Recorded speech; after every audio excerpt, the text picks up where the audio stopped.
very much, Matt. Welcome, everybody.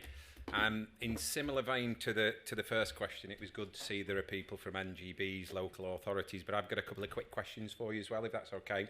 So the first question is, who is currently or who has been a member or regular user of a public sector leisure facility? If you can put your hand up. Okay, that's probably a bit better than I was perhaps expecting. So next question for you. See, we're doing some interactivity here. Next question for you is, who currently works within a public sector leisure facility, either directly or indirectly? Thank you. Directly or indirectly delivering services. Again, so we have a bit of a balance there. So when I introduce to colleagues, my local authority, esteemed friends here will know who to sell a membership to and who to recruit for delivering programmes and services. So a little bit about me very shortly, just for some context. So I, alongside academia, took a very stereotypical route in public sector leisure. So I started off as a lifeguard. I decided to do a personal training qualification. I know you can't quite believe that of me now. I progressed through duty manager, operations manager, capital project delivery. Graduated, should I say, into having my own consultancy business, supporting places like Orford Hub in Warrington, delivering legacy Olympic programmes and services. More latterly, in the last decade, I've worked for Alliance, thanks for the lovely plug there, shameless plug there at the start, delivering infrastructure developments across the UK and also supporting our local authority clients to be as effective as they possibly can be in the delivery of services. I think we've got the right slides up here. So the light bulb moment for me comes to some degree when I challenge myself and I ask myself the question, and exactly why we're here at Why Sports, is why does public sector leisure matter? Would it really matter if public sector leisure wasn't here? And that's a question I really want to explore with panellists when I introduce today. When you look at those kind of figures of plus 1 billion per annum spent on public sector, 3,000 leisure centres and lots of pitches, and the impacts that can be delivered on cancer prehab and rehab sessions, I think I know the answer.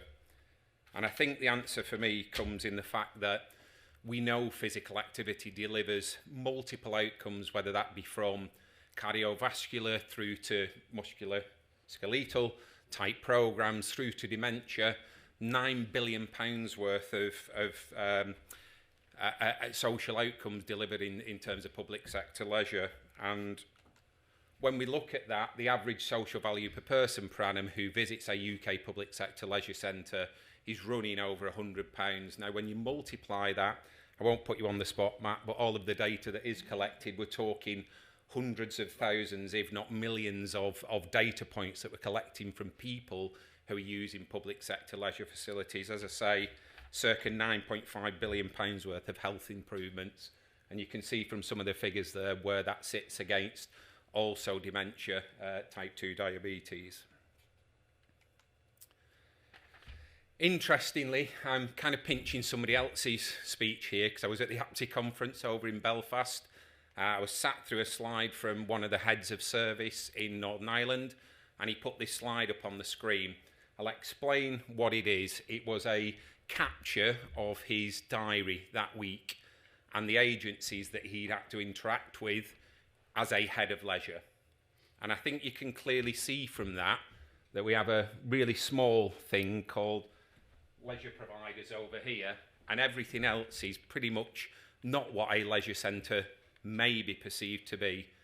We've got interactions with the MOD, the Arts Council, drug and alcohol services, integrated care partnerships, and I truly believe, I stand here as somebody who's worked in the public sector for the majority of my career or interacted with the public sector, that when you look at something like that, as powerful as what's happening on the ground floor with heads of leisure services, it's really difficult to argue against the interactions that the sector's trying to have on the basis of the impacts that we can now make. So in terms of, I suppose, the format for the next 20 minutes or so, I have some esteemed colleagues here who are going to join me in the discussion, and any questions we'll take from the floor. I'm probably going to scan the audience. If I see a nod or a shake of head or you're pontificating, I may pick on you. So please don't all sit there rigid now. You are welcome to interact with us here. But we have Warren Smythe, who's the Chief Executive of Abbeycroft Leisure, and we have George Sutcliffe, who's a strategic consultant for Strategic Leisure. So we have somebody contextually who's working within public sector, third sector, delivering services with a number of authorities trying to make a difference and making a difference.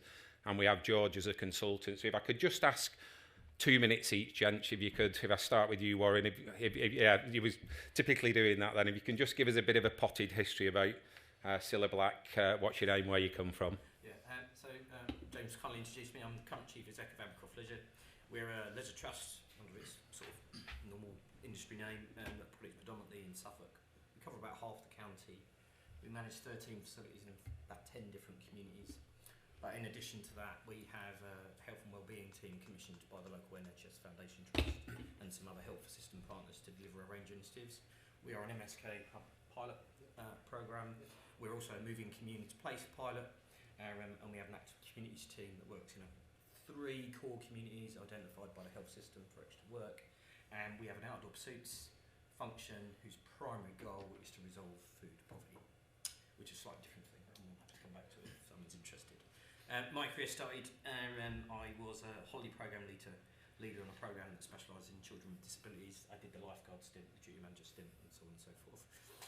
So my background's sort of pretty broad, really, but I'll let George introduce himself. Thanks, Warren. Yep, George Sutcliffe, Principal Consultant at Strategic Leisure. Like James, like Warren, started in sports development and through academia ended up lecturing in marketing, sports marketing.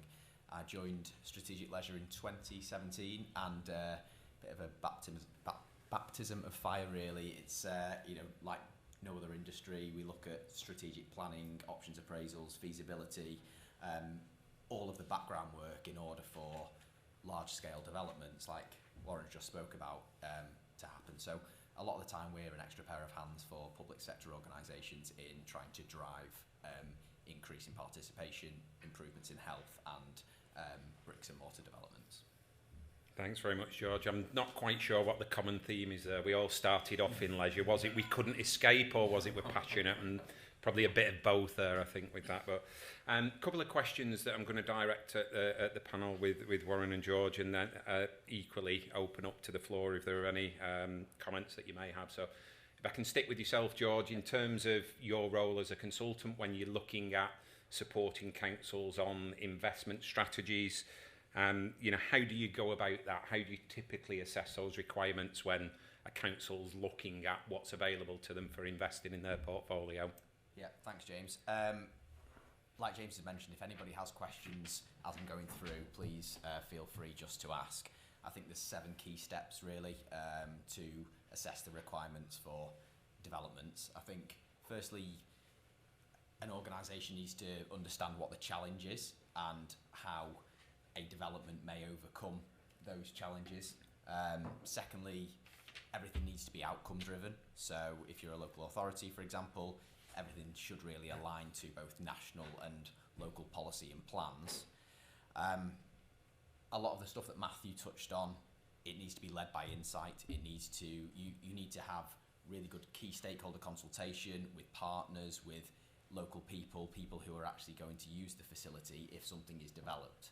I think it isn't a case of you can just build it and people will come. There needs to be an understanding of actually what's going to have the biggest impact on communities, but those who aren't doing enough physical activity to see health benefits. Alongside the insight work, there needs to be an understanding of actually what is needed in your local area, because you'll already have private sector facilities that are delivering, you'll already have other facilities, schools may be open to the community, so actually you need to have some strategic planning work in place that determines if you're going to build something, how big should the gym be, how much water space do you need a sports hall, is there a requirement for 2 studios, 3 studios? Everything really should be driven by the evidence of what you already have and what you need to develop in order for it to be sustainable. I think sustainability is probably the 4th point. These facilities have to be affordable if we are going to get people who aren't taking part in physical activity into those facilities. Probably, well, actually, as Matthew stated, 20% of people are doing literally no physical activity whatsoever. So there needs to be an understanding of what is going to get those people through the door. Alongside the affordability factor, there's clearly a financial sustainability element to it. And whether you're public sector, private sector, these facilities need to have some kind of income being generated. They don't necessarily need to wash the face financially. A lot of facilities do now, which is brilliant. But if there is an understanding by whoever is running those facilities that actually you're seeing benefits in social value, you're seeing far more than just the bottom line of a balance sheet, that is obviously critically important. And if these facilities can generate income, then fantastic. You already know what you need in terms of the gym space, the water space, etc. Some facilities will make money, some parts of a facility won't make money, and it's determining actually the best facility mix in order to have the best financial situation for the local authority. Green energy credentials, probably the fifth point. It was spoken about earlier by Neil and his team in the keynote, but there is a requirement to look to reduce the amount of carbon and work to climate change agendas. So every build that we work, certainly with Alliance on, that has to be a key component. And then the two final points really are around collaboration and co-location. It was mentioned by Kim in the session this morning. Partnerships are so important in any kind of facility development, whether that's links with health, whether it's links with education, whether it's links with other council services, if we're talking about public sector leisure. It is really important that you're providing opportunities for people who are already there and already delivering services to come through the door and feel welcome in a particular facility. These facilities have to feel like theirs. You don't want this kind of, oh, actually, I don't really want to go into that facility. I don't know whether I can take part in a swim, or I'm an elderly person, I'm from a diverse community. Actually, do they provide for me? These need to be community hubs that are accessible to everybody and feel really welcoming. And finally, co-location of services. Again, it's been mentioned this morning, but it's critically important. There are economies of scale to building one centre with a number of different services in there. So be that GP surgery, whether it's library, whether it's education, whether it's arts and culture, libraries, etc. A really good example is the Orford Jubilee Hub that James mentioned earlier. That is so much under one roof. You know, even residential people are looking at that now as well. The opportunity to have everything under one roof that provides for a number of services, reduces expenditure and increases throughput, and again provides a community feel to those facilities. And just touching on investments, James, if that's all right. Please. James asked me just to discuss what is potentially available in terms of investment. And I think if we're looking at public sector, there needs to be probably look inwards first. So what's available through Section 106 and SIL monies? The strategic need, i.e. what does this area need based on current and future population, is critically important there, because you have to determine whatever this development is, it needs to become part of an infrastructure delivery plan for the council. If it isn't, it's going to be really challenging to get Section 106 monies and SIL monies as part of any kind of development. I think if we look then to partnership funding, is there some availability through health or through education? Bring in all of that under one overall service. And then externally, we're awaiting the Sport England Place funds. Hopefully that will become available in the next few months. There should be some capital available there. And Levelling Up 3 as well, if you're lucky enough to be on their kind of piloted list. Thanks very much, George. Very comprehensive and appreciated. It's interesting when you talk about build it and they will come, the Field of Dreams reference, of course, but it's building it in the right place for the right reason, with the right programmes and services, isn't it? So, Warren, if I can come to you. So we've worked together for a long time and I know what amazing work you do in Abercroft and beyond there, but for me, I'm interested to understand how you've invested in your services and more importantly, I suppose, Warren, what have been the key drivers for that over the years and what you have moving forward. Okay. First of all, I think Abercroft has been a minor investor in our leisure facilities. I'm going to be brutally honest. We're very lucky to work with two local authorities that have invested a significant amount of capital in their facility portfolio. So predominantly the investments come out of our local authorities from a mix of range of funding initiatives to be able to do that. But we've been the sort of catalyst, the driver behind some of the reasons why they want to change. I think we'll take the credit for that bit. Predominantly one, first of all, is to make them more sustainable because of the pressures on public sector finance. The second issue, actually, that both local authorities have ageing infrastructure. And one particular authority is a key player in the One Public Estate programme and has used that mapping around infrastructure and the age of the infrastructure across the whole of the public sector to drive maybe a different approach to its leisure provision. And that's resulted in minor refurbishments through to brand new builds in some locations. That's replaced 3 small facilities, co-located one. The biggest facility development by far has been the Milnor Hub, and that co-locates, I need to make sure I don't miss anyone, leisure services, library, local authority, public health, secondary school, police service, DWP, citizens advice. I'm sure I've missed someone, but that, and they are all in one building. They're not just co-located. They're on one building, and even the school is integrated into that building. And that is a small market town, and that's made a significant difference to that town. It's been operating about 18 months to 2 years now, really interrupted by COVID, but it's been an amazing success. Last tap, its footfall's up by about near on 100%. Things like swimming lessons are boosted by 100% as well. And actually, there's a fascinating sort of lesson in human behaviour when things come together and are designed in the right way. So really simplistic example of that is we have a library service in our reception, and it is a library service. Traditional library users don't like it. They think it's a library in a corridor. They don't like that stuff. But the usage of the library is significantly increased beyond that of the leisure centre, actually, in terms of how it's used. And it's used outside their normal operating hours. And if you look at it at a time when we run our swim programme, you have one sibling in lessons, and you've got another sibling doing their homework or reading with their parent. And actually, we start to work together. So I think that's been sort of the core drivers. I think more recently, coming out the outside, and there's a bit of lacking this, to be perfectly honest, is how do we really work with partners and create environments they want to come into, so health particularly. And as one of the projects that we worked with Alliance on, there was a small health and wellbeing facility within that, which was built by the local authority through ourselves from learning from a different facility we were managing.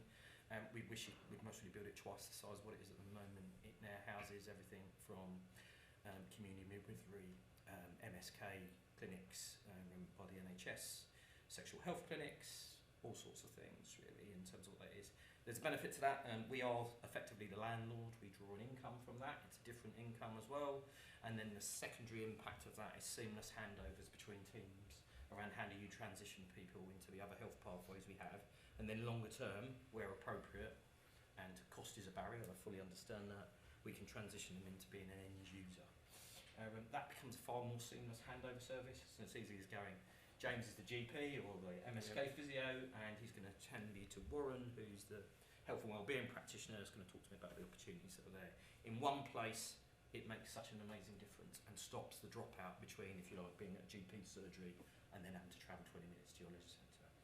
So there's definitely, that's been a driver, but you have to create the right environment for that to happen, and facility development has to do that. Some of that's not unbelievably exciting. Some of it's lots of multi-purpose use sort of spaces. But actually, I think that's important to build into it. And the third bit is how do you use the unique USPs of the public sector to differentiate from other operators that are putting pressure on the typical public sector model. So we focus on certain target audiences now. I take the point that public sector leisure needs to be accessible to everyone. It doesn't mean we have to target our products and services at everyone, which I think has been actually a disadvantage to public sector leisure where we've been asked to. You need to target to everyone. We are now working in certain cohorts of consumer groups that are there on a commercial basis to try and subsidise, where they cross-subsidise the facility in terms of what it's doing. So that sort of gives you a bit of a whistle-stop tour in terms of some of the drivers around that. But I hope that answers your question. No, it does. I'd scribbled just at the start because it's one of the things I often have a lot of conversations with around the terminology. I'm sure you've all heard pivot to health. And I have a view of it, because I'm, believe it or not, old enough to have been in this sector for 25 odd years. And I started off delivering services in really deprived top 20 multiple indices of deprivation facilities, delivering MEND programs, smoking cessation. It was fantastic. Then the funding disappeared and the services disappeared, rather logically with that. So a bit of a round question here, and I'll invite any comments from the audience here, but using that phraseology, the pivot to health, I'm interested to hear the view, and I'm happy to start with panellists here. You've just given us some real life examples of that, Warren, but in terms of I suppose a national approach, or is it real or rhetoric? George, actually, can I put you on the spot?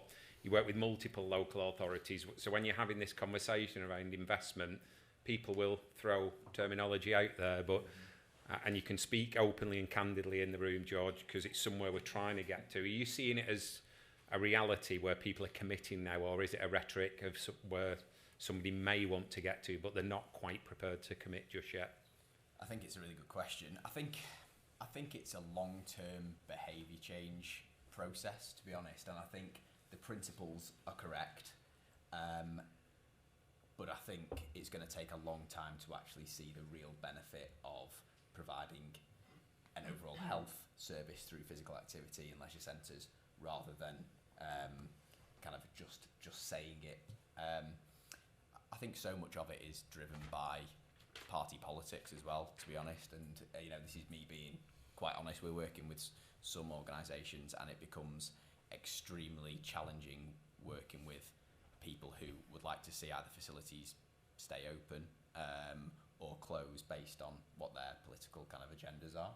And I think that what we don't want is for people to be using the pivot to health option as a way of kind of essentially getting votes, but then actually doing nothing with it. There needs to be links with health, there needs to be links with GPs. It's a great example that Warren gave around providing a GP surgery next to the facility, so it's a walk across the corridor for a social prescriber and the person that's involved, rather than having to go and get a bus, go and do everything else that you would need to do in order to then take part. Breaking down barriers is really critical to kind of improving the health of residents, as opposed to kind of just saying you're going to do it.